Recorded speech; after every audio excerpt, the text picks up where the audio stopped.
The worst horror movie I ever saw was fucking great.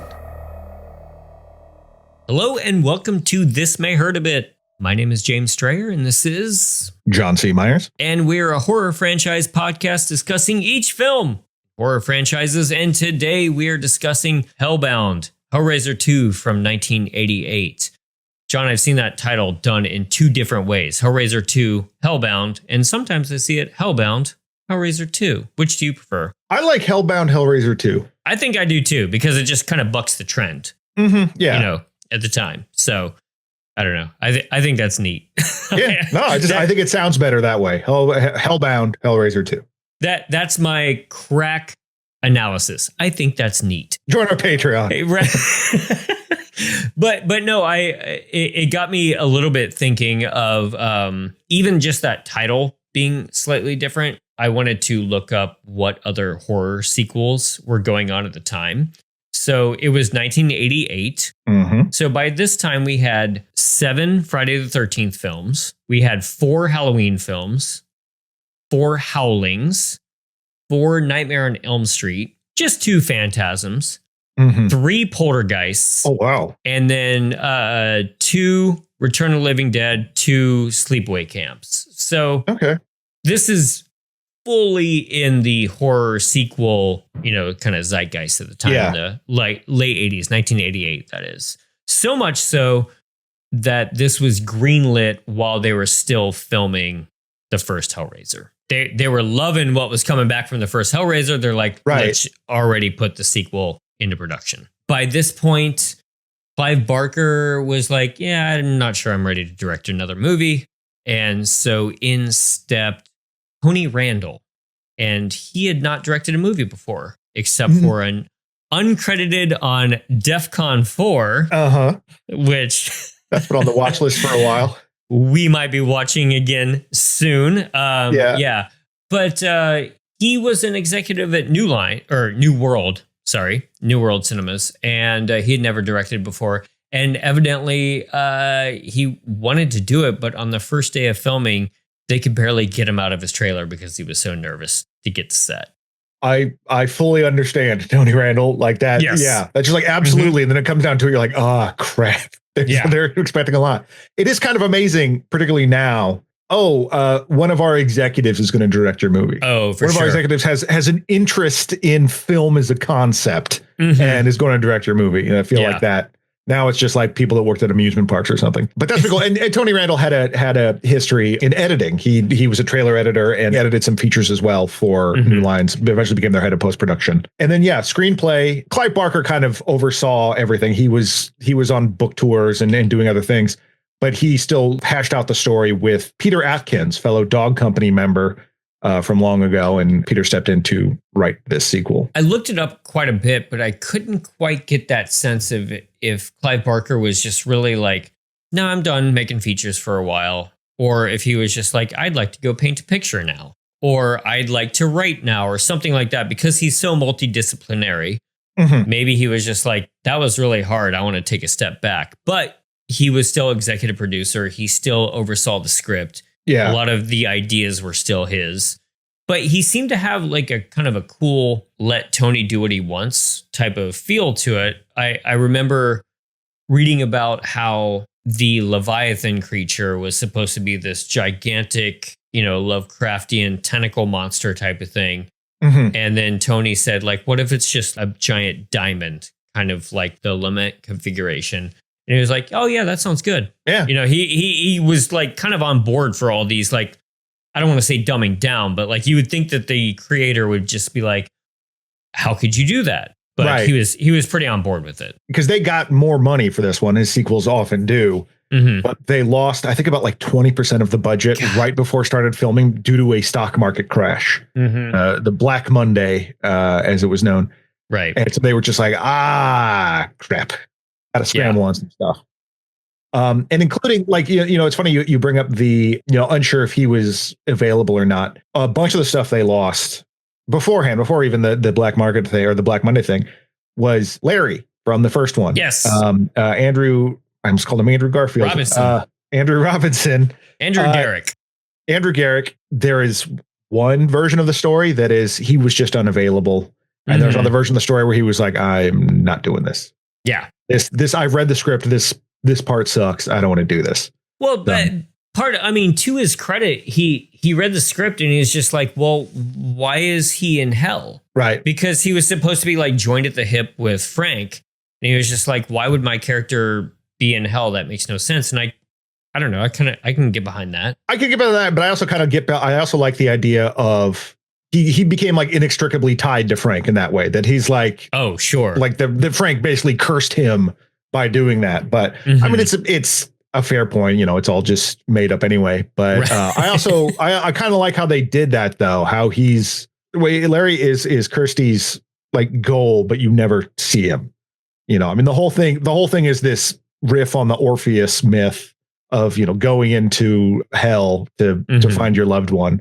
And in this case, it's her dad, and she biffs it on that front. But I do kind of want to get into a lot of the specific scenes of this because they're so horrific.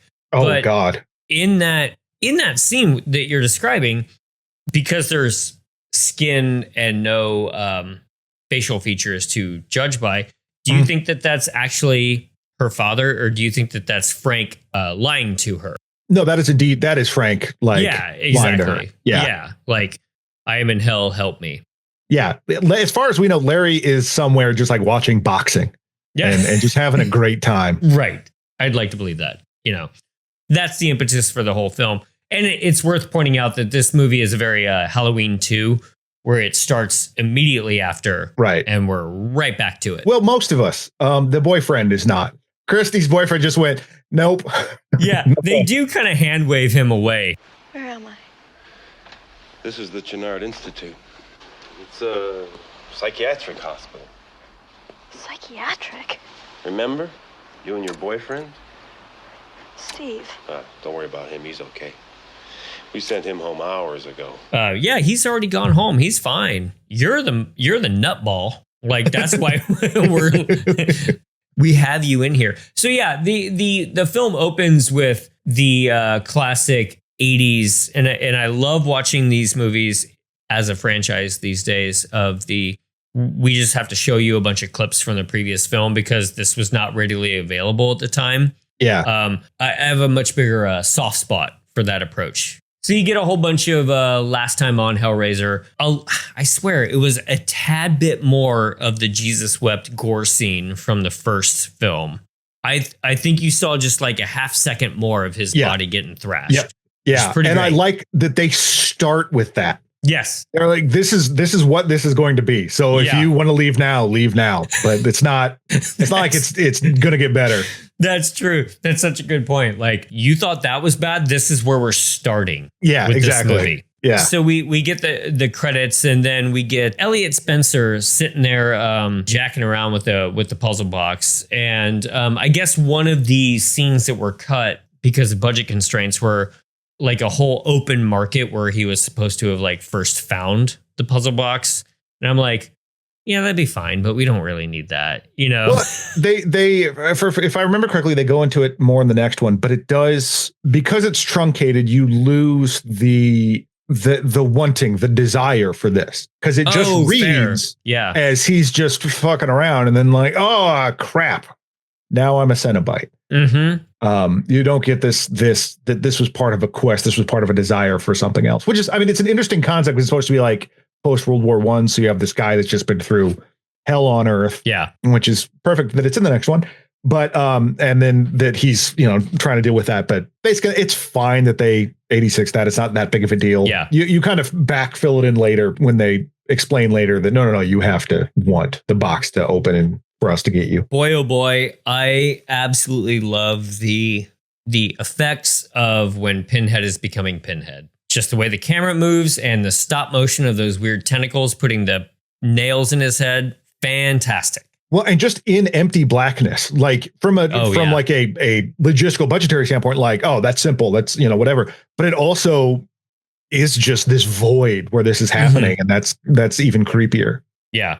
Cut to like close-ups of his like bloody mouth and such. Yeah. But it's so funny because I've read reviews, more modern reviews of this movie that don't like the stop motion effects. And that's just a hill I'll die on. I will always enjoy that. I don't care if it looks dated. I love the weird tentacles that put you could have just had another like hand putting them in. But no, they took the time to animate these weird tentacles putting the nails in his head. And I love that. It just adds a level of uncanniness to it that works for me. Kirsty wakes up and she gets hassled by some cops just being like, what's up? What went wrong? And of course, nobody's going to believe her about the demons from the netherworld. So we're just in America now. I think Peter Atkins, the writer, called it like the country of imagination or something like that, because it is just they've dropped any pretense of it being London at all. Like cops have guns. They just look like American cops. It's just we're in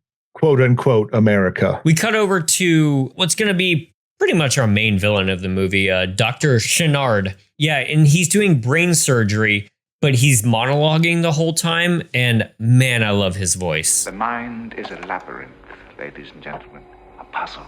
And while the paths of the brain are plainly visible, its ways deceptively apparent, its destinations are unknown.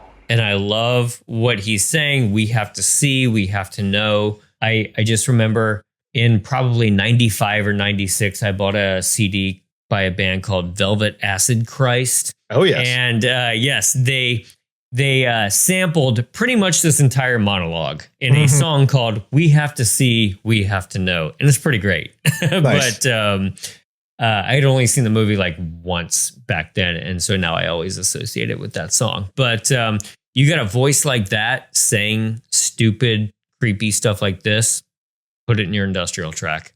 Absolutely. I mean, Kenneth Cranham, who is the actor that playing Chenard, is a great British actor, largely from like stage, did some TV stuff as well. Apparently, and allegedly, he could have been doing Shakespeare instead of this movie. Yes. But he was like, no, I'll do this movie.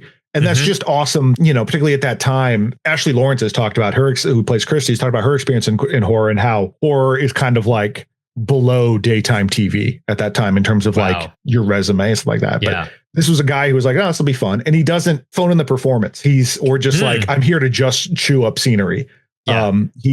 He's absolutely fantastic. And I like that they altered his speech a little bit later to focus more on the maze aspect of the mind and try to connect that to the Leviathan area at the end of the movie. Definitely, and they're like, it works because his face is covered by a surgical mask. Exactly. Just like the Denver Broncos. Sure. And allegedly when he got cast in this film, he was in a theater production with Gary Oldman. And Gary Oldman was very jealous that he got cast in Hellraiser 2. And he kept saying, like, God, I really want to do a horror movie. Like, that's what I really want to do. 4 years later, Bram Stoker's Dracula. Hell yeah. Our friendly actor here said, like, I think I might have put him on the path to getting casting Bram Stoker's Dracula, which I'll take it. That's fine. Yeah. So, he's kind of established as our main, like, medical villain. And his sidekick is your friend and mine, Gorman from Aliens. That's what I know him mainly from. He's a handsome young doctor who just kind of like, I don't know, just he's like the understudy. Do they have understudies as brain surgeons? I don't know. Yeah, I'm sure. Yeah, I think doctors, I think they're called. Doctors, fine. Yeah. But yeah, this is William Hope's second appearance on the podcast. He was the cop in the 2022 Texas Chainsaw. Right. But he's got a little bit more to do here. Still not much. He's the boyfriend, basically. Like he's not really boyfriend. And frankly, some of his like flirting with her is really unprofessional and creepy. It's kind of creepy. Yes. Yeah. Cause it's like she was brought in as a patient. You're like, hey there. Right. You might not be crazy, which means this is all right. He has some thankless acting tasks he has to do later that he handles with aplomb. That I kind of love. Yes. Yeah. So yeah, good work, William Hope. Apparently he was doing a theater show at the time as well. And he was like, and then I did this and it's fine. Like he's not big like, oh yes, Hellraiser 2. He was more like, yeah, I was in a movie. It was a job. And evidently he spent a good portion of his weekly paycheck on cat food to feed the stray cats that were hanging around the studio. Oh, I love him even more. Yeah. What a nice guy. Yeah. So we meet a young woman named Tiffany who is putting together a puzzle box. She's mute the entire time, playing with like, I don't know, not quite Rubik's cubes, but like little wooden puzzle things. And You're like, oh, the magical mute young woman, she'll be very important later on. This is very Friday the 13th, like 7. Yeah, with the special powers of the for sure. Yeah, Imogene Borman, who was only I think like 16 at the time, who plays Tiffany, has a very like unique look. She does. Honestly, the first thing I thought of when looking at her in The Exorcist 3, Fabio plays an angel, and it's like I can see her being related to Fabio as an angel. You know what I mean? It's like this weird kind of otherworldly angelic thing, just not totally. just has a very unique look that's fitting for this character. Yeah, she does. She is kind of angelic. Yeah. Kirsty then next has a vision that we just talked about with Frank writing on the wall, "I am in hell, help me," which of course makes me think of the 9 Inch Nails song, "Help Me, I am in hell." Again, industrial bands just cribbing this movie like you wouldn't believe. So yeah, it's actually how I got into industrial music. Was a friend. I mean, I was sort of already into 9 Inch Nails like that, but a friend was way into it, and there would be like movie quotes, and then I would try to figure out what movie that was from. Oh, there was so much fun in the 90s when like you couldn't just look it up. It was like tracking it. I learned about horror movies through industrial bands a lot of times. Yeah. So the skinless figure writes that. And I actually think this is pretty creepy because there's lightning flashes, whatever. They think she's nuts because the stuff she's saying about these, these Cenobites, whatever. She's nuts because of the stuff she's saying. Yep. Yep. Look, we've all been there. I'm persecuted every day. But she's in this this asylum thing, and she sees skinless figure writing on the wall, and I just love that he disappears, but the writing does not. Yes, it has this very almost like in Twin Peaks: Fire Walk with Me when Laura turns and Andy's no longer in the bed, like that. But clearly something was there. The doctor takes the elevator, Dr. Chenard down to the basement.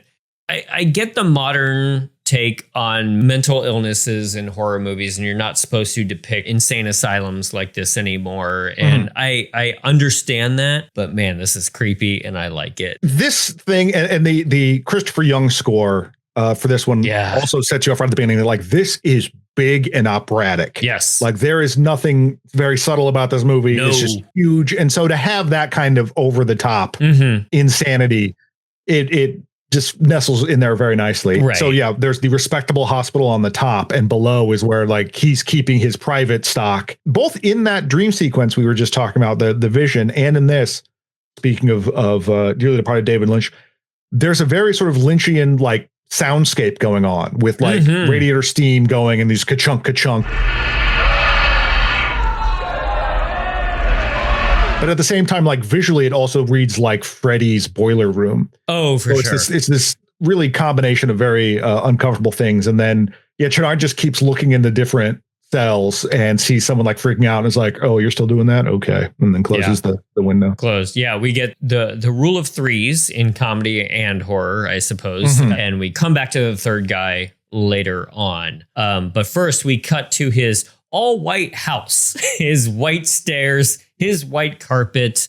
You, of course, know that blood is going to be sprayed or dripped all over this scene. And I don't care. I love it when movies do that. Oh, yeah. The doctor has a blood mattress delivered to his home. Now, we haven't mentioned this yet, but the blood mattress is the mattress that Julia died on in the previous movie. Yeah, we get a little shot, a little scene of these cops like poking around the house, which I thought like burned down, but okay, it's still there. Yeah. This is all gone. We found a couple of extra bodies. Then there's just this stupid mattress. This movie, for as much as I like it, it does lean heavily on flashbacks. Oh yeah, you get Kirsty's whole story to Chenard about what's been going on. You see the flashbacks of the movie.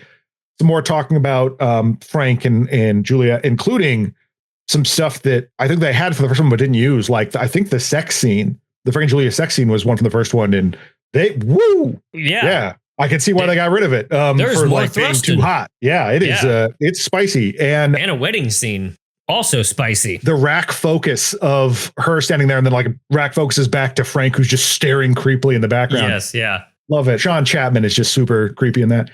So, something about the mattress comes up, and she's like, "No, the bloody mattress. She can come back like Frank," which is kind of a leap that she makes. I don't care. It's fine. Sure. Yeah, but I love that reveal because Hope is like standing outside of Chenard's office, and Chenard is like, "Mattress. No, I'll meet you by the side entrance. No, my house. Yes, let me make that clear. The house, not the hospital. Okay, take the mattress to my house, the house that is mine, and not to the hospital, but in fact, to the house I own. Yes, the bloody one. That bloody mattress is going to my house. And it's just like the most unsubtle thing ever. But again, for this big movie, I love it. It's so fantastic, especially when you see his office and where the mattress will be deposited. Kyle, or Gorman, has already broken in there and he's walking around the office. And I just absolutely love his reactions to everything, which is like, oh, God. Fuck, it's just so over the top. And would I have the same reaction? I'm sure. Yes. Yeah. I don't know if it would be out loud, but he's like, golly gee. Yeah. But I love that's also where he finds out that Channard has 3 different puzzle boxes. That was so cool that there's multiple ones and he's been collecting them. But see, he doesn't know how to open them. Exactly. But he's got all these notes and everything about the different suffering and blood like that. So you're really getting a sense that he's real into this stuff. Yeah, he's even got a framed photo of Crowley on his back wall too. So this guy's into the fun occult stuff. Okay, so he hides back in behind a curtain just as, and I don't know, man. I've watched a lot of horror movies. I've watched a lot of low budget sleaze stuff. I've watched the gamut. This scene is still one of the most disturbing scenes that I've watched in any horror movie. The doctor brings one of the disturbed people from the asylum to his office, sits him on the mattress, notices basically that he's saying like, get them off me. There's maggots all over me. There's insects all over me. Hands him a straight razor. Yeah. Oh, and then just lets him rip. Just lets him like slice into his own skin. And this is, I don't know, this sequence is still nauseating to me. It's up there for me. And that is that's Oliver Smith playing Browning. Oliver Smith was in the previous Hellraiser as the skinless Frank. Yes. And they're like, hey, what if your face was on camera, but we'll still put a bunch of disgusting makeup on you and terrorize you. Yeah. And because his skin is already like clawed through. And he gives him a straight razor, and you see like his view of him cutting his chest with maggots, which I kind of don't get. Like, brush them with the razor. Why are you just carving? Just brush them off. I'm just saying I'd make a better insane person than this dork. Like, this guy doesn't have the juice. Have you ever itched so hard that you needed to like, claw at it? Oh yeah. Yeah. There you go. Yeah. Give me a day without Diet Dr. Pepper. And I'm freaking out. I guess it's just like that. I mean, there you go. The pleasure and the pain right there. Right. It's just like there's the pleasure in slicing your skin to get rid of the maggots. I say this as if I know. But I've spent all afternoon. Right. But it's just like he's freaking out and carving himself up and bleeding all over the mattress. And then some arms and legs shoot out of the mattress. So good. And basically he pulls what we eventually learn is Julia out of wherever. And then it's just like them crawling around on the floor. Like, they don't have, even though they've got a more budget, they've got other things they need to do. They're not going to recreate the recreation scene. They've already shown you that, by the way. And I don't care. I'm happy to see it again. Yeah. But it's different circumstances. In the first one, if you want to talk like lore or whatever, that in the first one, Frank is escaping from hell. Like, there was just like some essence of Frank left and there's a little bit of blood. So we use that. But this is a specific summoning of this person who's, there's some intentionality behind it, which is a huge important thing for this series, or these spells or whatever you want to call them. So she comes forth and they're just, her and Browning are just writhing around on the floor. She's kind of crawling after him and he's a bloody mess, like crawling away. And then she eventually like gets him and jams her hand into the back of his skull and starts sucking his life force out like Frank did. Right. And that makeup on him when she's doing that is disgusting. It's so good. And then she like writhes around on the bloody mattress for a while. And like, they make you soak in this. Yes. Like, they just spend a lot of time with these disgusting moments. And it's less like the, oh, wow, look at these cool effects or whatever. But it's just, this is raw and nasty. Yeah. It doesn't have a sexy sheen to it at all. It just feels wrong. As it should. I mean, if you're Clive Barker, it might, but for most people, there you go. No. Yeah. Yeah. Her makeup when she comes back, you know, especially like her back to the camera is like incredible. She puts on a white suit, which is fantastic. Love this whole look. She walks into the room that we thought like, oh no, like that's going to get bloody. It does. Kenneth Branagh does a great job here because so much of his expressions are like, this is what I wanted, I think. Like he's unsure of, like, he's kind of amazed. I've conjured up this thing. Yeah. But is this good? I'm still trying to figure it out. And yeah, she comes down because he takes her home and she comes downstairs like wearing a white suit. He's like, yeah, it's the white one. You had to choose the white one. Thank you very much. Of course. But that is also that is Deborah Joel playing a skinless Julia. And I think I guess she was a dancer and she does a great job just because the movements and physicality of everything. Yeah. It presents a Julia that's very assured.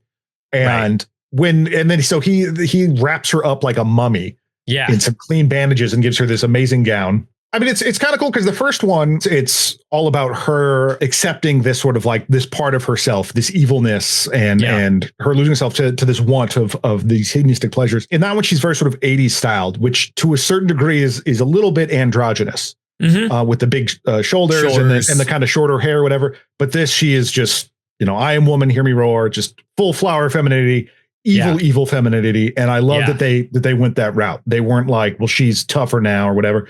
They're like, no, she is an evil queen. Yeah. Both Deborah Joel and particularly Claire Higgins really just eat that up. And it's great. There is a disgusting love scene between her and the doctor, which, I mean, all credit to Julia that you have that much riz that you can, that you're skinless, but you're still getting this guy all over you. Yeah, of course. I mean, have you seen Men? I've seen a man before. Yeah, right. Kyle wants to get Kirsty out of the facility since now he believes everything she said. It's just like, I didn't believe you earlier, but now I watched Julia come out of a mattress. Okay, we're in this together now. I'm going to get you out of the facility. Yeah, that's after like he does the tough love thing earlier of she's like, well, it was my father. He's alone and he's still suffering. Kirsty, your father's dead.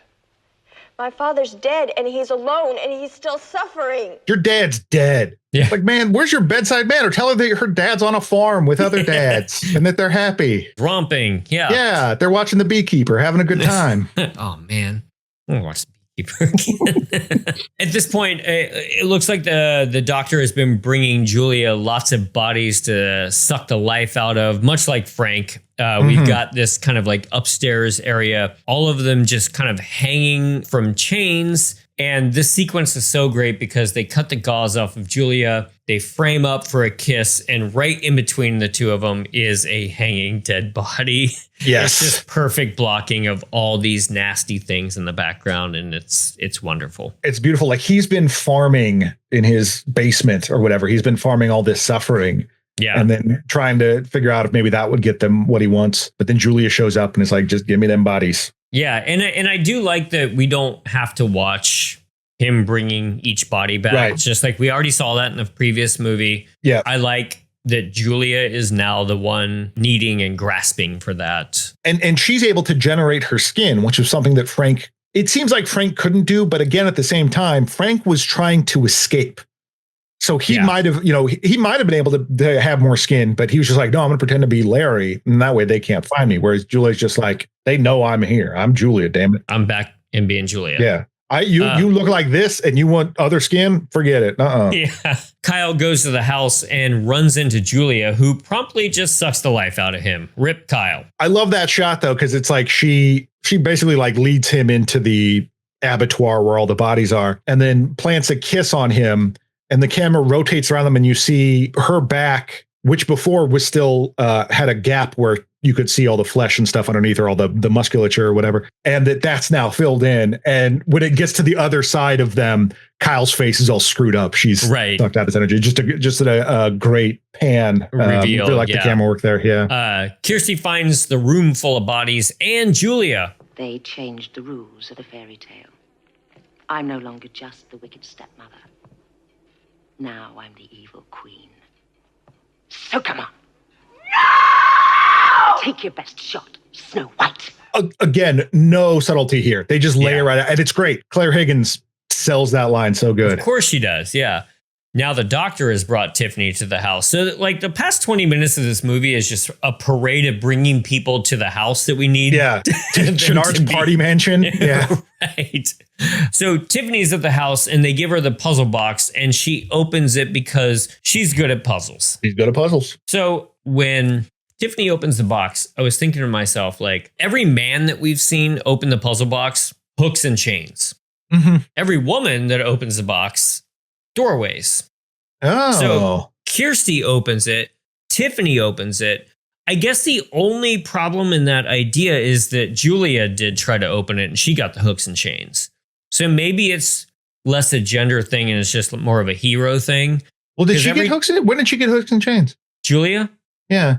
At the end of the first one, like they find her in the bed holding the box. So I presume that she got hooks and chains. All right. But just that idea of like, maybe it's less a gender thing and it's more of a, when a hero opens the box, you get doors. Right. But it does seem to be like the dudes who just need the carnal pleasure all the time. Yeah. Or, I mean, that could also, there could be something to that, like that desire. The intention.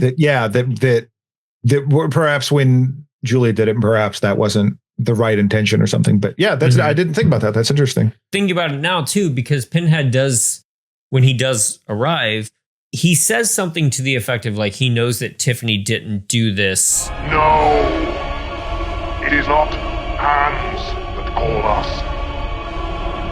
It is desire. It is the desire. So like he recognizes that Tiffany is just doing this just because she has to or because she's compelled to because it's a puzzle. So which the other Cenobite, like the female Cenobite in this one, played by Barbie Wilde, the new female Cenobite, is like, what? No, what do you mean? They summon us. We go kill him. And he's like, no, there's rules. I thought you were going to say Cinnabon. The female like, Cinnabon. We summon the Cinnabons. Oh man, give me a box to summon a Cinnabon. I know, my God, take me back to those mall food courts in 1996. Yeah, hooks in like chains with hooks that have Cinnabons on the end of them. Like just I'm sold. Yes. Yeah. But I like, so as she's opening the box, Julia and Chenard are like watching from behind a two-way mirror, and then Julia asks him, "You're sure this is what you want?" It's what I've always wanted. I have to see. I have to know. All our favorite Cenobites arrive. Pinhead gets a grand entrance this time. The music, the lights, like he's walking up to the camera. Like they knew what they had this time. And so he gets the big reveal. But it's the same three other Cenobites, even though they were defeated in the previous film. Yep. Well, they redid the order of that in the opening one, whereas the first, like Pinhead basically went away first, but this one they're like, no, they took him last. Oh yeah. But all our friends are here. Chatterer looks a little bit different. They gave him a little bit of an eye job so he can actually see things. The whole mouth is a little bit more forward, almost like snoutish a bit. But our good buddy Butterball still just tottering around. Love that man. Still the same.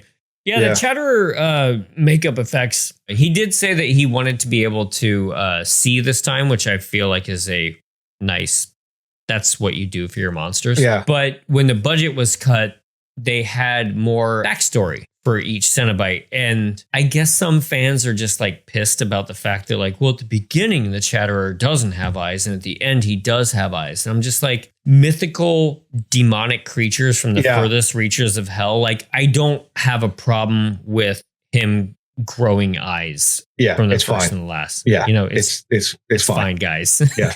I think for a lot of people, if you didn't point it out, they wouldn't notice. You know what I mean? Oh, like fair it's enough. not, they're looking at the teeth because that's creepy. Because that's the best part. You know? Yeah. Yeah. He wasn't called Eyes. He wasn't called Blinky. Blinky. The looky guy. Yeah. So Kirsty runs down this new hallway and we get a Igor. Fuck, it's sitting right there. Igor. Jeez. Oh, God. Yes. Igor. Right. Yeah. Yes. We get a gorgeous overhead view shot of what is essentially a labyrinth. And again, modern reviews of this were just like, I don't like these effects. I love these effects. I love a matte painting. Yeah. Give me the matte paintings all day long. It was wonderful. Yeah, so they go down into hell and they find this huge labyrinth, which, as we mentioned before, is supposed to sort of also mirror the mind and the sort of the pursuit of this knowledge at the core of it or whatever.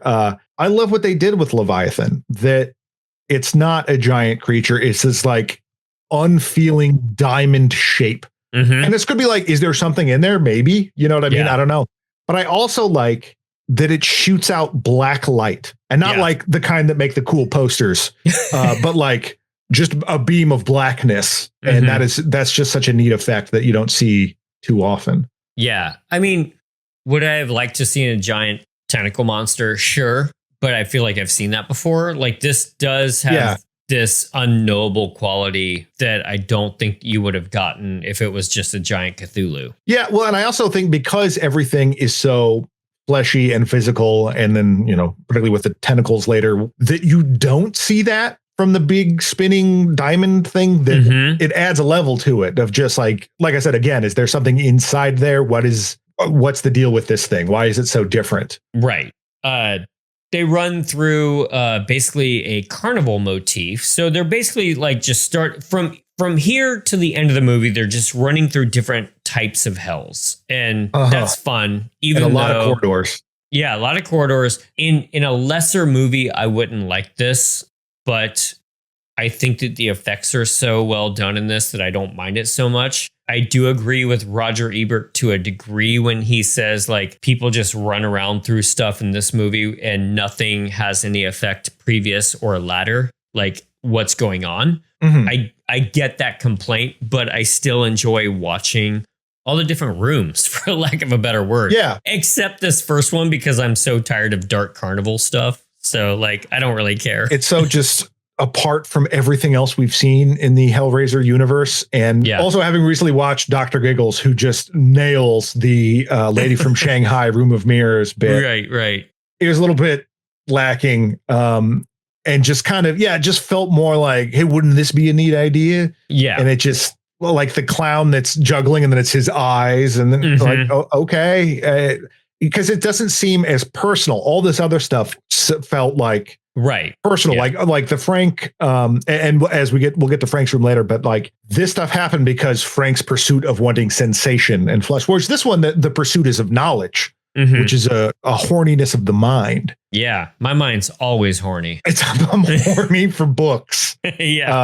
But this just seems like, your generic horror stuff, just like, clowns. And you get a little bit of Tiffany's backstory where she wasn't just abandoned there, that her mom came to Channard for help and Channard did something to her in front of Tiffany that is not good and made her not talk ever again. But it's a very like, that delivery of that information is lost in the carnival of everything else that you're doing. Right. Yeah. That one seemed obviously the more personable one. And I wanted just like a tad more there. I didn't need a full backstory, but I just needed a little bit more from that one. The carnival stuff just, I don't know, looked like an ICP video or something. Like, I'm sorry, I'm not a juggalo in the family, but hey, no offense to people who are. Whoop, whoop. Fine. But the whole dark carnival motif just never really did anything for me. I do like when Pinhead says, but please, feel free, explore. We have eternity to know your flesh. Which like kind of cracked me up when I watch it, because I'm just like, he's just standing there just thinking like they're just going to be running around like rats in mazes for like the next while. And I can just sit here and hang out.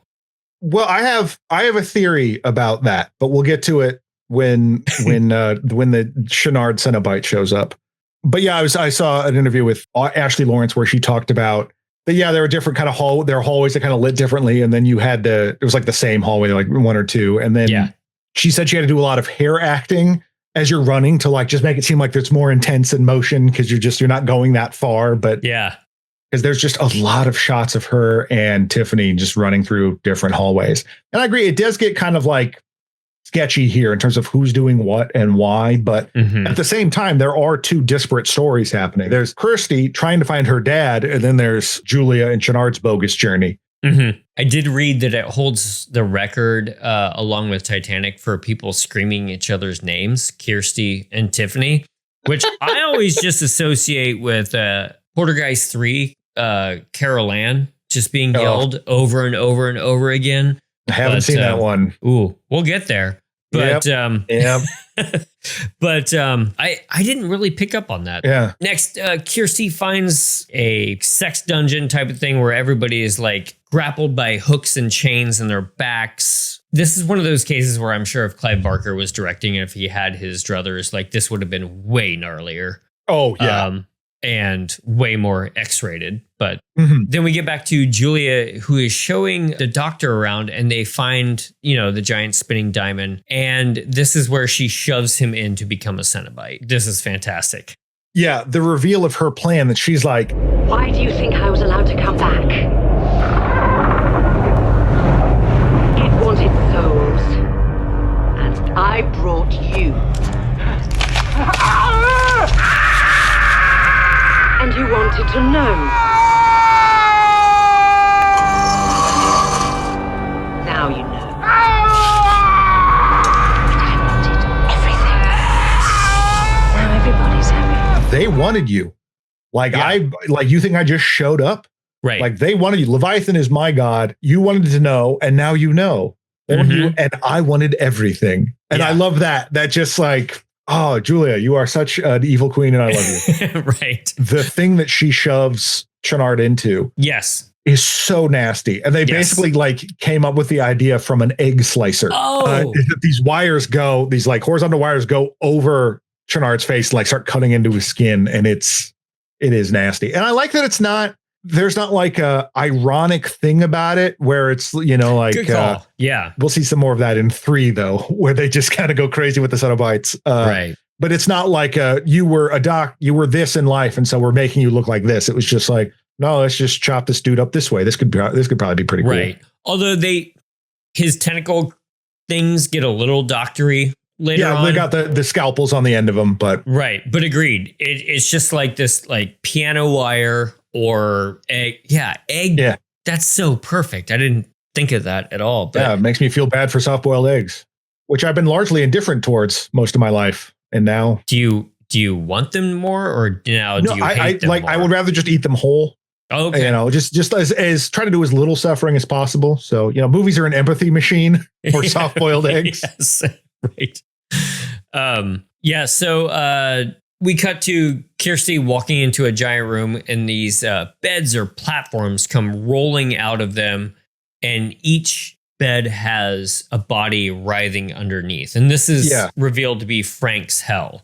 Like, he cannot touch these bodies because his hell is a horny man who cannot get laid with all these women writhing underneath. He's in a gooning hell or a incel hell. Right. And he can't if you pull there's all these women are writhing under, like, it looks like almost like silk or cheesecloth or something like that. You can kind of see them, but then as soon as you take that off, they disappear. And the beds kind of go in and out of the wall. At first I was just like, well, a body writhing underneath a sheet, that wasn't that cool. But then as soon as they add the blood to it, I thought that was super effective. Yeah. Like, I really, really like that. Yeah, they start getting all super bloody. Frank shows up. This time they didn't dub over him. Right. Yeah, it's just Sean Chapman doing his own voice. He basically reveals that, that was him faking, like trying to get her down to rescue him. That wasn't her dad. Right, yes. Pinhead has told Christy already, Larry's not there. He's in his own personal hell. He's not there. He can't be reached. But then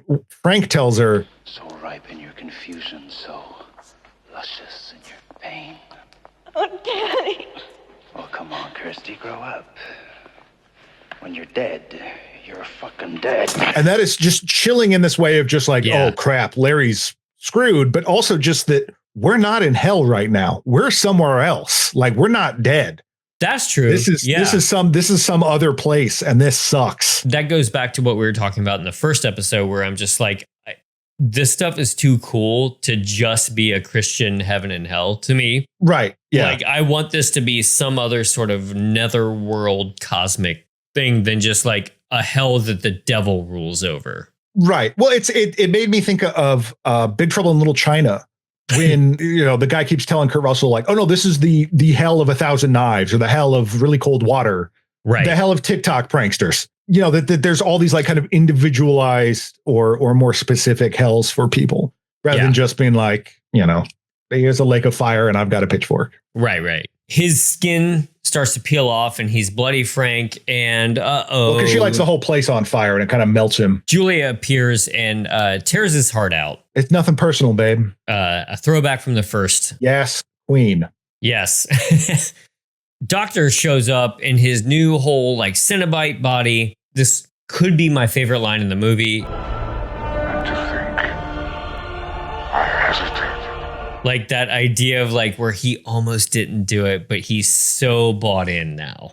Yeah. Then this nasty tentacle thing attaches to the top of his head. I have seen this movie several times, and I have never noticed until this time how phallic that thing is. Oh yeah, like the tip of it's the head of a penis, and then the tentacles. Yes, some more like look at the tentacles and the little spinny thing that comes out of it, because Chenard has this realization. This tentacle comes out, latches itself onto his head, carves out his brain, kind of like what he was doing to that woman at the beginning. So this sort of leads me to part of my theory of this, because Leviathan sent for him. Yes. Leviathan made him, is like, great, we can make a new Cenobite out of this guy. Then Leviathan is controlling him. Yep. And eventually we'll find out later, like they have a fight with Pinhead, that this is some corporate restructuring. And for sure, part of the overall themes of this, that the desires can cause you problems. And it's like doing what you love and the pursuit of what you love can be deadly. Not just in a physical sense, but also Pinhead does not care about his job anymore. Oh, he is checked out. He is like, he's been at this for a while. Are you saying he's quiet quitting? He is quiet quitting because he's like, he got schooled by a teenager, the last one. That's probably hurting. Yeah. And then because while they're running, I mean, eventually they're like running away from Shard, and they basically find Pinhead's office. Yeah, they do. Because he's in there with the other Cenobites. But like, even when they get there, he's like, go run around a bit. We're going to get you. I don't care. Like it's, used to be, like you said, when the hooks come out, we're ready to get him right now. Right. Yeah, it's not as we can let him run around. We'll get to it. It's all going to be the same crap. And then, as we get on towards the end and she shows him the picture of Elliot, and he starts like kind of changing, it's because he's like, yeah, this sucks. I hate this. Yeah. And so I think it's Leviathan realizing that. And the danger of doing what you love is just, now it's a job. Now it's like all the joy has been drained out of it. He's not performing. He's not putting up those numbers like he used to. So he's like, all right, let's get Chenard in here. Let's see what he can do. He's not doing the numbers. So he brings Chenard in there, and then he basically retires all 4 Cenobites. And he's just he's like, we don't need you. We got this one guy. He's AI. He's fine. I mean, he kind of is AI because he's got that little control-y thing on his brain. Just doing that. He's connected to the central mainframe of Leviathan. Yeah.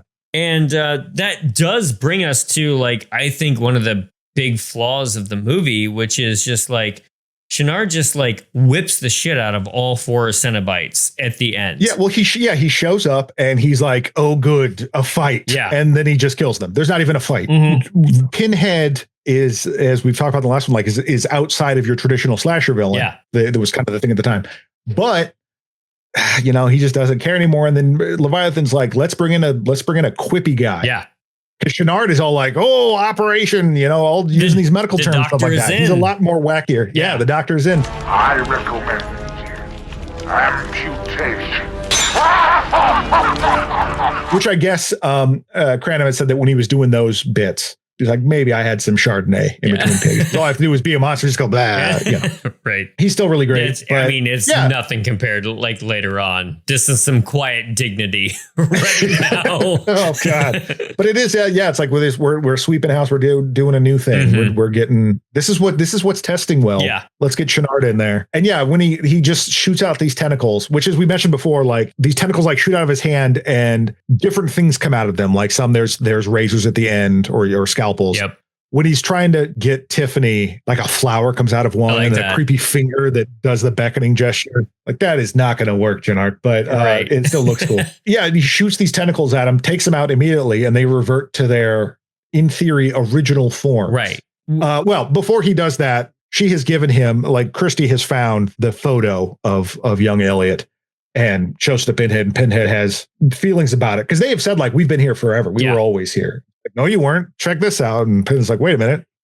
damn, I look good. And his face starts to kind of like change back into his old face. When Channard shows up and kills the other one, they revert back. The female Cenobite is indeed female. Surprising product placement when they kill Butterball. Grimace. Beloved Grimace McDonaldland character. Yeah. Who knew he was into that shit? The Grimace turned into Grimace. Grimace was freaky. Yeah. I mean, yeah. Oh, God. What would the Happy Meal look like? Gosh. I mean, unhappy. It's just the Labyrinth meal. Like, yeah. Just you just open it up and it's full of chains and just like an ear. Right. But that gets really overshadowed because when Chatterer dies, it's a small child. Yes. God. Which is the most upsetting thing. Right. Like, yes. Whoa, how? Yeah, why? like Don't that. ever tell me. Do not ever tell me because that is too creepy to even comprehend. Right. But terrifying. I love it. Yeah. It does give you something to gnaw on a little bit with Pinhead being confused about the fact that he used to be a human. Yeah. Because he does say, I've been here forever. Right. But then there's been proof all through the movie of, no, you used to be a human. So yeah, it used to be cool, man. Yeah, there is this, I don't know if he's capable of mourning, but there might be a little self-reflection Pinhead of just going like, oh, maybe I was a human at one point. But of course, they physically film him as Doug Bradley sans makeup before he gets his throat slashed by the doctor. So, which looks really great. It does. It's a great effect. Yeah. So rip Pinhead, right? Right. Which is interesting because they really wanted to. Yeah. Initially in the writing the script, they wanted to make Julia the big bad. She was the big bad in the first one. They're like, let's keep this going. Yeah. And initially she was supposed to end up at the end of this as the Queen of Hell. Right. But the audience loved Pinhead. Yeah. The fans were, we love Pinhead, but also Claire Higgins was like, I don't want to do this. Like, I've got my own career going. This is fun. I want to come back and be the Queen of Hell, but like, I don't want to keep doing this. I don't want to be the horror person. Yeah. Fair enough. I think that is a loss to the thing. As much as I like Pinhead, I love Julia. I know. I want to see what more she could have been. So they kind of had to shift things a little bit around that. They're trying to escape a hell, and at one point, the doctor shoots his claws at Tiffany. They get like stuck in the ground, and the Leviathan like pulls his head off, trying to move him. Oh, right. Yes. It's a little confusing and a little kind of clumsy, but I still love it. And that effect of like his head just bleeding there is great. Yeah. And again, so like management, you had a good thing going, and you're like, oh, we'll try this new thing, and you didn't product test it, you didn't QA it. Bad work, Leviathan. Yeah. Julia's after them, they almost get sucked down this hallway, and Tiffany tries to grab the lament configuration from Julia. Julie's holding on to her, but then her skin rips off and she goes flying. Man. And they just showed enough because it's a little silly the way her arms move as she's flying away. Like you just get this pile of Julia skin, which is pretty great. And then guess what? They run away some more. Yeah. At the very end, we do get a pretty great sequence where barely even worth going into, but eventually like Tiffany is hanging on to the edge of a ledge. She's going to fall into this never ending pit of hell. We're supposed to believe. Julia comes up to help her for some reason. In the process of helping her, the skin of her arm falls off and falls into the pit of hell. You realize, Kirsty has been wearing Julia's skin in a big old switcheroo from the last movie. And I really like that reveal. Like, it totally works for me. The ending when she smiles and takes off the skin is all bloody face. It's so good. Well, I really like Ashley Lawrence, not only I think does a better job in this movie, but I think they definitely like give Kirsty more to do. 100%. Yeah. And like, she's almost like not quite Linda Hamilton in Terminator 2, but the events of the first one have changed her, and she is pissed and like more active. Yeah. Keep running and running, and they end up back in the hospital. Yeah, so that's where the portal drops them off. I think this might have been where there was an ending kind of like jump scare. There's this mythological like Pinhead and Scrubs sequence going on. The deleted scene is on the Blu-ray that I have of the box set from Arrow. But I do enjoy the fact that this sequence celebrated this whole, before the internet, this idea of there was going to be a surgery scene that was so nasty that they had to like get rid of it. I mean, believe me, one of my personal things is like, I cannot stand stupid misinformation, but that reminds me of a simpler time of misinformation, I guess is what I'm saying. But I kind of love that developed. It's ultimately harmless. Yeah. I kind of love that developed, and they were just like, no, it was just a completely other scene that didn't, it wasn't something too gnarly. It didn't work. It just didn't work out, so we cut it. Yeah. It wasn't like so crazy. It just sucked. Yeah. Sorry. Right. But it's a neat effect, but I'm kind of glad it's not there too, just because it's like we didn't need another. Wearing a costume seems a little weird. Right. But a little unlike him from what we've seen thus far. But right.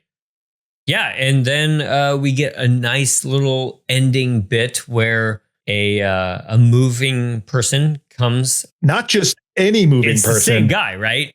The same guy. I love that. This dude loves mattresses. Yes. He is If you have a mattress in Little America in London, you call this guy. If it's got blood on it, he's even more interested. So even better. Yeah, Oliver Parker, back to move mattresses. He shows up, and I do love it because he gets sucked into the mattress, and then the pillar shows up.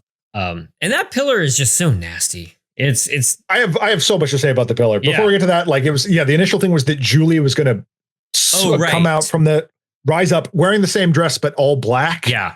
And just being like, I'm Julia, love me, and then land a kiss on him. But since she bailed, they had to do this thing where you get, and the pillar has a name. They go into it more in the next one. It's like the something of souls or something. Yeah. It's got a bunch of faces nailed to it. So it's a little bit like the spinning pillars you saw in the first one. Oh, which, by the way, didn't mention this. Nicholas Vince, Chatterer, who's apparently like as we talked about the last episode, a very lovely man. His punishment for getting eyes during the scene where Channard shoots him with a tentacle, he goes flying back, and one of the spinning pillars had a hook on it. Yes. And it went right into the roof of his mouth. Yeah. Oh man. He got fish hooked. Like badly. He got fish hooked, but he was a trooper about it. But that's what you get for looking. Right. Exactly. No, I'm glad he's okay. I'm glad I wasn't anything terrible. Yeah. But so these faces are on there, and my favorite is it sort of pans up to it, and you get these clusters, like there's Pinhead's face like nailed to it, all stuff. My favorite is just the little skeleton guy. Oh, like, don't forget about me, boss. Totally, yes. It's so ridiculous. Yes. Like, what's his story? But yeah, maybe we'll find out. I'm here too, chow ahead. Yeah. And then it ends on the derelict from the first one, and it goes, "What's your pleasure, sir?" Boom, boom, boom. Credits. It's not over yet.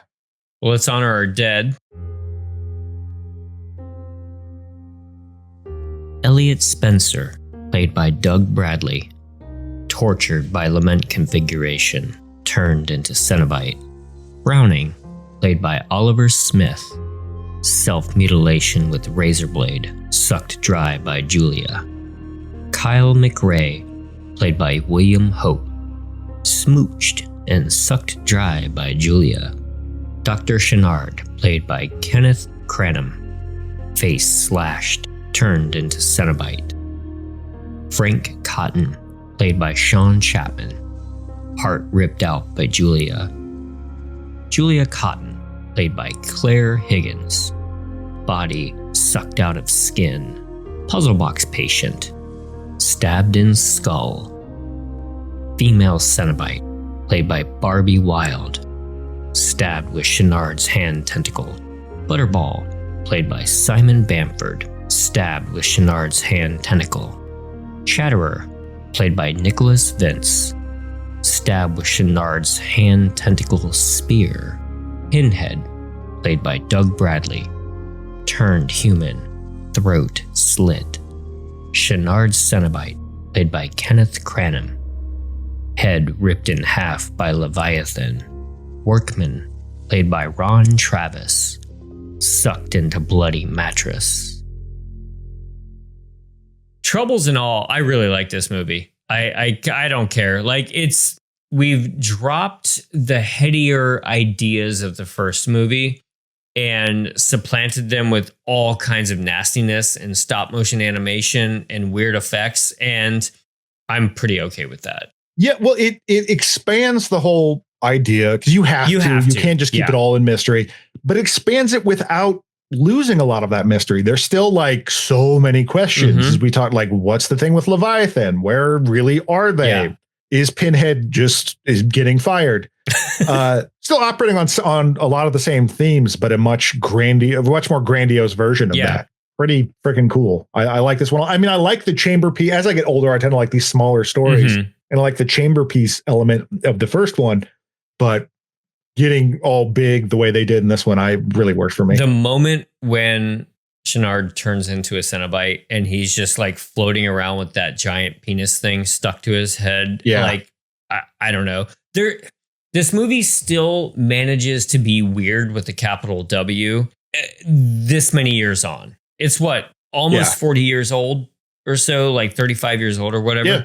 And it still has an uncanny quality to it, like something that's like very difficult to replicate, very difficult to like hit on, which I always look for in a movie like this. It still seems so weird to me, and I like that. Absolutely, and some of that, I mean, could come from Tony Randall being a first-time director too, and kind of tries stuff out. Some of the stuff is a little clumsy. Like, he seems very big on, and this sounds like a weird thing to say when describing a film, but I think you can kind of tell his editing background, because he's more interested in telling a story with a sequence of images rather than just having an image tell a story.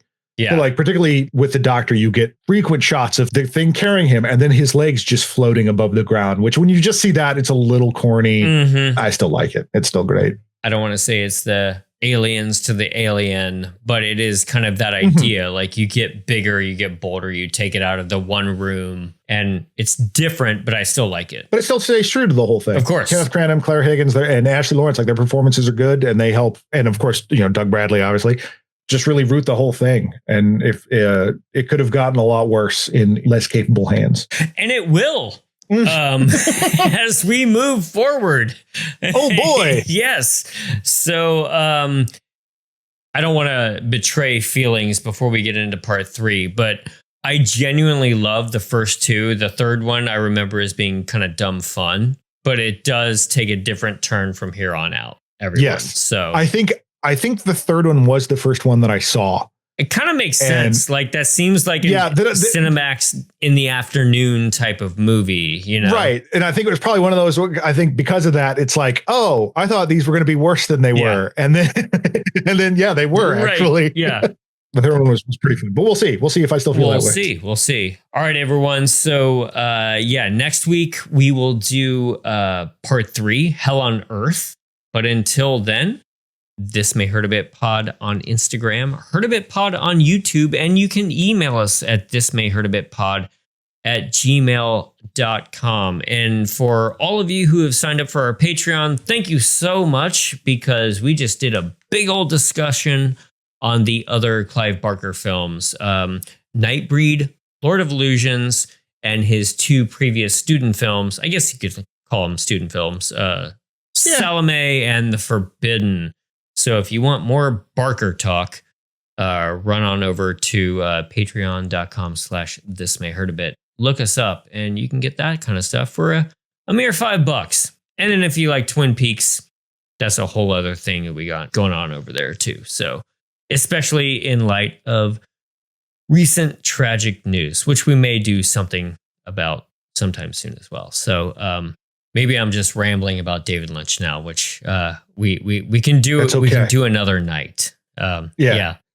Tuck me in first. There's a lot to talk about. So, all right, everyone. So fire up that Hellraiser 3, and we will see you in a couple of weeks. Good night. Good night.